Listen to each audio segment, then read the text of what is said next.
Hey everybody, welcome back to Radical Slice. My name is Eric. Thanks for continuing on this Kung Fu journey as I try to mimic a lot of the stuff from the old NES game Kung Fu in Pico-8 with a desert slash forest slash Chuck Norrisy kind of aesthetic. And this one, we're going to try to get the boss working. And this is like one of the bigger sort of challenges for me on this project. It was like adding a boss because it requires like separate AI and health and a whole bunch of other things. So in this episode, we're going to kind of lay down some of the foundations, get the thing drawn to the screen, and start adding some behavior in. So I hope you enjoy. So just thinking in terms of what I look for in a boss. Um, Here's kind of what I'm thinking. Visually, I want them to be like larger than the player. So I have like sort of a larger sprite, be kind of menacing. I want them to be very similar to those sort of knife throwing enemies in Kung Fu. The bosses in Kung Fu, like the real bosses, are, I don't know, they seem not that great. I think the knife throwing thing is like a little bit more interesting. So they'll be, they'll throw projectiles.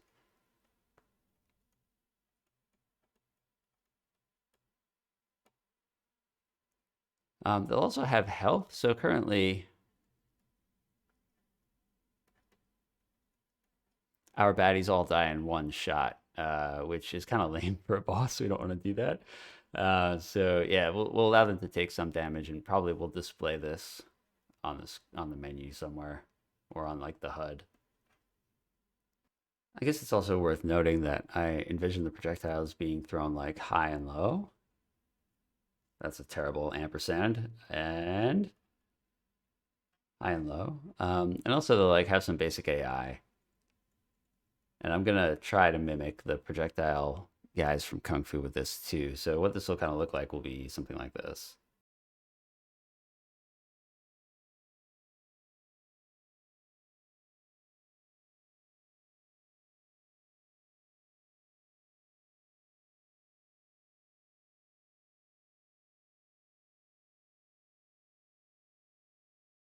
I think this is probably enough. It's quite simple, but there'll be like some default sort of wait state, and then with some probability every frame, we'll decide if we're going to throw a projectile or not. I'll probably have to set this pretty low for checking it every frame, because otherwise it'll just be like launching projectiles everywhere. Um, and then if we decide to throw, we'll also do some random check to decide if we're going to be like high or low, like with 50% odds probably for each one. And then once we've done that, we'll go back to the wait state. And also we'll be checking the distance to the player. So in Kung Fu, the knife guys sort of will back away from you if you get too close because they're trying to avoid damage. So probably we'll need some sort of rand element here too, because we don't always want them to move away because they'll be impossible to hit. But if the player gets too close, with some probability, we'll be like, okay, take a few steps back and then go back to the wait state. So something like this will probably be sufficient. I'm going to get started drawing this character. I'll probably just make it like a big old tree, and then we'll have the projectiles be apples. And when we get to the projectiles, that'll be interesting too. I'll talk a little bit more about that when I get there. But let me just get started doing some sprite work here.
Okay, well, let me just.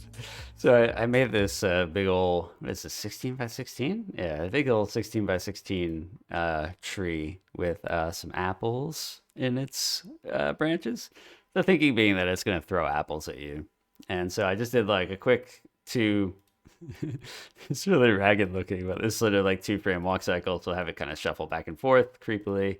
And I want it to throw projectiles, and I want the projectiles to either be high or low. And so, in order to telegraph that, if they're going to throw a high projectile, I have it kind of look upwards and reach one of its arms up into its branches. And then, kind of, the arm also kind of telegraphs up during this is the actual throw frame. So it'll go, this is the antic, and this is the throw. Similarly, if they're going to throw down, I'll have it telegraph by kind of like looking downward and reaching its arm downward. And then, I mean, I don't know if it's just going to grab an apple off the ground or what this is supposed to represent, but we'll worry about that later. And then when it throws again, the arm will kind of do like this weird underhanded pitch. So we've got both the eyes and the arm sort of giving the player the indication of like where the attack is going to be coming from. So hopefully that's enough of a telegraph. And I think I'm feeling like slightly overwhelmed by the amount of work I think this boss is going to take to get functioning properly.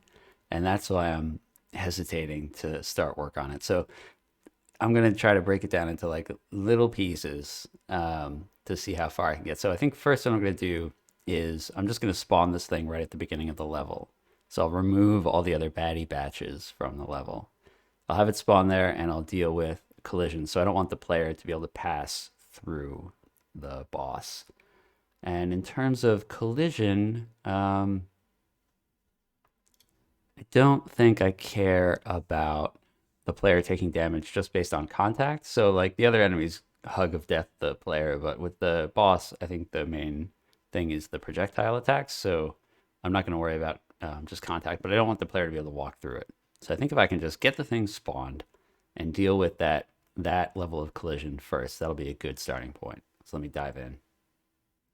Actually, normally I like to keep OBS, Pico-8 in a different part of the screen so that OBS makes it small in the upper left. But because of where it is now, it just made the boss sprite really big on the left side there due to a fluke. And I'm into it. I'm going to keep it there while I work on this as a reminder for what this video is supposed to be about. So here we go.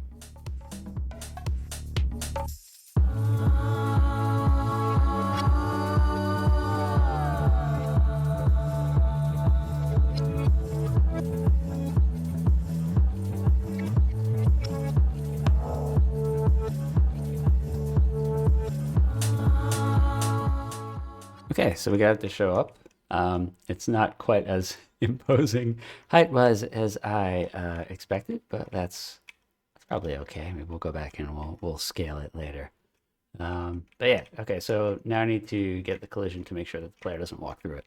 Oh, let me talk about what I just changed. That would probably be helpful. So I added a method to the baddie manager called spawn boss, and you just pass in the direction and the X position. And the boss object is a little bit different than a regular baddie already, even though it's not complete yet. So I updated the frames. It's got different states, right? So we've got up antic, down antic. We've got a walk cycle, the frames for throwing stuff. I put a longer frame time on here because I want the telegraphs to be more obvious. And I think that's about it so far. And in the baddie manager itself, I defined this boss property. So I could have defined this whole thing separately and just had like the baddie manager just handle the regular like popcorn guys and then have the boss be a separate top level object entirely. But I anticipate that the way I'm going to do the projectiles is that the boss is going to like throw something, and that will essentially be like an enemy or a baddie, right? It'll be treated the same way. And so the boss is going to need to pretty directly access the baddie manager functionality. So I think it makes sense to like have it contained in there so I can just like call up to the parent and be like, hey, baddie manager, do this thing because I'm throwing an apple at this guy. Okay, cool. So that's kind of the change I made so far. So yeah, let me just add in the collision so the player can't walk through the baddie anymore or the boss.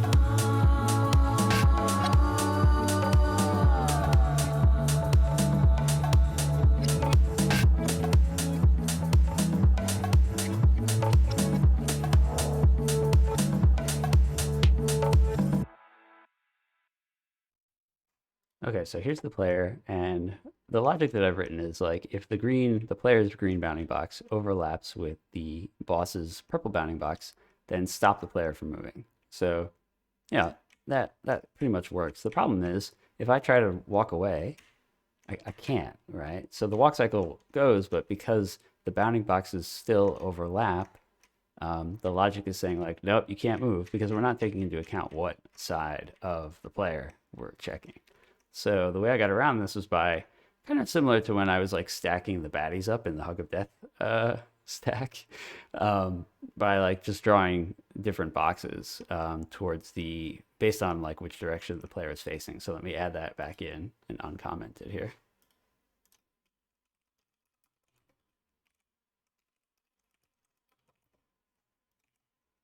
Okay, so you can see here the sort of navy blue bounding box that I've drawn that is always in front of the player. It's capturing their nose right now. But this is the box that I'm using to check against the tree, not the green one. And probably we could use this for the Hug of Death too, but I didn't think of it then. I thought of it now. So we're just going to go with this. So as I walk forward, the blue overlaps with the purple and we stop like we would expect. But if I try to walk away and I turn to the right, now the box doesn't overlap anymore, so the collision check fails, and I can safely leave. So yeah, I guess the takeaway is like you don't necessarily have to have the bounding box encompass the entire player sprite, right? You can be sort of selective with how you do it, depending on your use case. Okay, so that part works. Let's see what is next. I think the most useful thing to work on next would be to deal with the boss's health. So when I guess what we'll do is we'll check the collision with the player's attacks like we do with regular baddies, and if they impact with the boss, then we'll deduct some health. But also, I want to have the attacks push the boss back a little bit so that the player can kind of like do a little bit of like space control, and also to like give the boss a fighting chance too, because like if they don't move backward and the players still have to like hammer on them, the bosses won't be very much of a challenge at all, right? So yeah, it kind of serves two purposes. So yeah, we'll check with combat overlap, we'll have boss health, and we'll allow the boss to get pushed back by an attack.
And I love how like just how dumpy this tree looks. Anyway, I added combat collision. So if we hit the thing, it'll bounce backwards. Bam.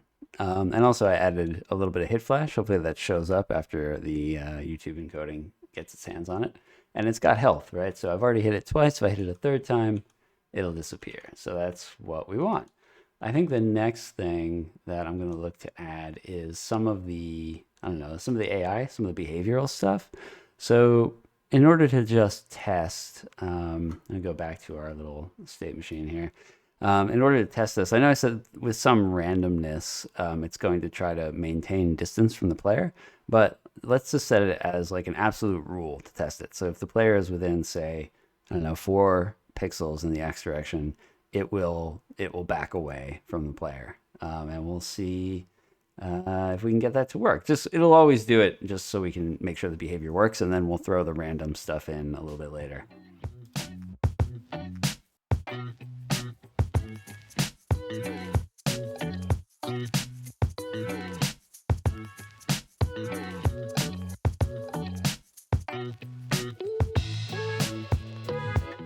Okay, the way I'm thinking of handling this is I'm just going mad with bounding box power right now.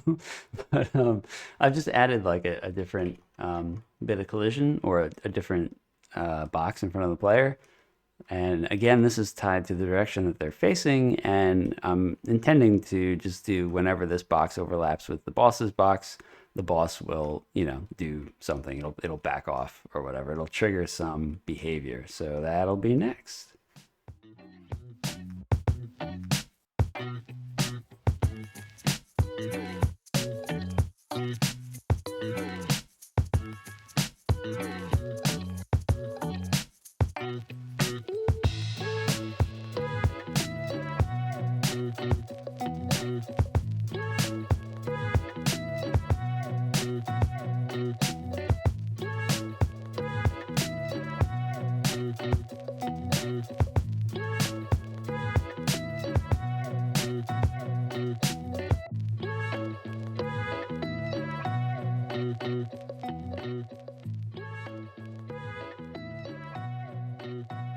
It's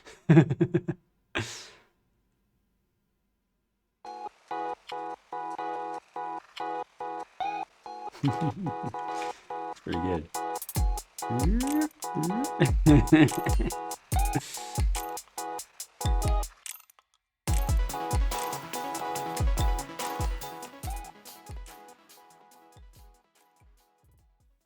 I noticed the baddie's walk animation is not triggering. I think I know what that is. I think I forgot to set the right frames when I do the state change. So I'm going to fix that. But after that, I'd like to move on to triggering the throwing stuff. So I'm not going to spawn any actual projectiles, but I just want to have it do the animation to make sure that that's working. So maybe I'll set that to some fixed value, like, every second or whatever, it'll do that. And then kind of see how far that gets me. Away we go.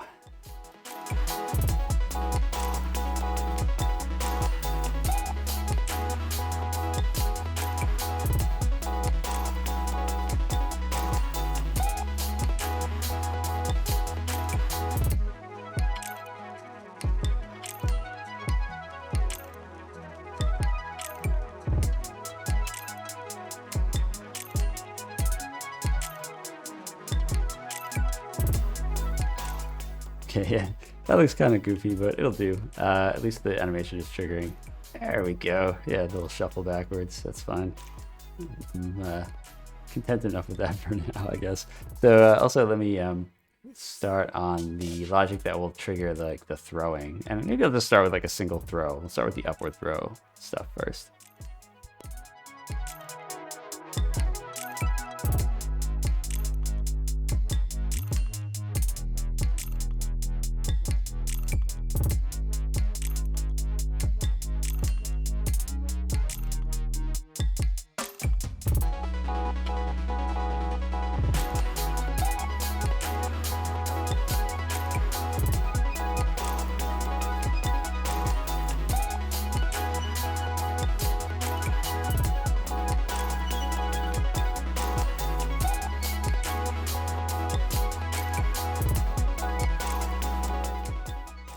All right, I'm pretty happy with this. I basically set the state changes up to just cycle. Like he'll wait for a fixed amount of time and then switch to the upward antic for a fixed amount of time and then throw for a fixed amount of time. So it's sort of like just cycling through at fixed intervals. And also, as I mentioned, I'm not generating any projectiles yet. We'll add that in later. But you can see he's doing what I expected him to do. And the cool part is we can actually cancel out of this. So if I move close enough while he's anticing, it'll cancel out of it and he'll back up, right? Because I'm doing like a forced state change at a certain point in the code. So that's pretty cool. Let me kind of show you what the code looks like for this, the changes that I had to make. This is really similar to some of the way some of the stuff we're doing for the baddie and the regular baddies and the player. I should probably just like libraryify some of this to make it less verbose. But in any case, in the update function, I'm just checking for the state and then calling the corresponding update function. So we can see in update weight, which is like the default state. Jump down here. We are adding the DT, the delta time, to the last time we changed state. And then if it exceeds this fixed value that we set, we switch to the up antic, we reset the timer, we set the right frames, we reset the frame index, and up antic and up throw look exactly the same. So yeah, this is super verbose and repetitive. And we could probably optimize a lot of this out, but just to get it working, that is pretty good. So now I think like he's obviously, throwing stuff animation wise, but we don't actually have anything being thrown here. So what I'm thinking of doing for this is basically I want him to throw an apple, and the apple can harm the player, but the player can also hit the apple. So it's the same behavior as you would expect with like just a regular old enemy. Like the apple is basically just a baddie. So I'm going to draw a quick apple sprite as best as I can manage. And we'll just have that kind of baddie type. And what I'm thinking is somehow we'll have to get the tree, this boss entity, to tell the baddie manager to spawn something. The dirty way to do that is going to be because the baddie manager is global. We can just like access the global. If there's a better way to do that, I'll try, but I'm not super hopeful there. But yeah, let me see if I can start adding in that new enemy type, which will just be an apple. Thanks everybody for watching. Next time we're actually going to get those apples onto the screen. So if you're a big fan of fruit, I hope you're already excited for the next episode. But yeah, thanks for your time as always.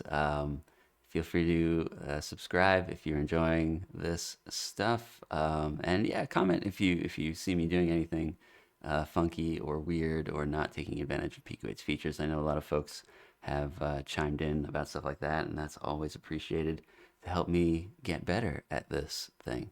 So yeah, I will catch you all next week. Bye for now.